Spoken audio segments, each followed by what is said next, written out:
এই ভাতিজা 1000 টাকা মেরে দিত। কোন দেশে পাঠাইতাম? ভাতিজা তোর লগে তর্ক করার সময় আমার নাই, চালু পাঠাই দে জায়গা। মাওয়ার বলা কি পিনিক লেগে গেল, কি পাঠাইব তো কইলো না, বগে পাঠাই দেই একটু পরে বিচেব না আমারে। ওই বেটা কি রে, কি শুরু করলি? আধা ঘন্টা হয়ে গেছে, টাকা দিয়ে গেছি, টাকা পাঠাস থাকে।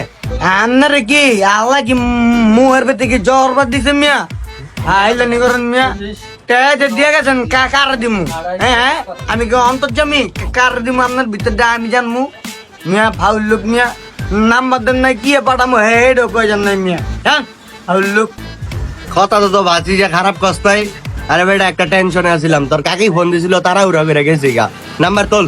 হ্যাঁ পাগন নাম্বার তো এই বেটা তোরা কি আমি টাকা রিচার্জ দিতে কইছি? তোরা কইছি টাকা বিকাশে ওড়াইতে।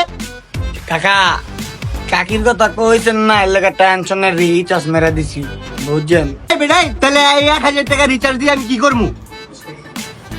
কয়টা ছেড়ি নাম্বার লন, কয়দিন কথা কন শেষ হয়ে যাবো গা। জান আমি কইতাম না কাকিতে। ভাতিজা কথা কিন্তু খারাপ কস নাই, আজকেই শুরু করতেছি, তোর কাকিরে কিন্তু কইস না। আরে মাউয়ার বউ, 1000 টাকা শেষ হইলে তোমার আমি 1 দিমু।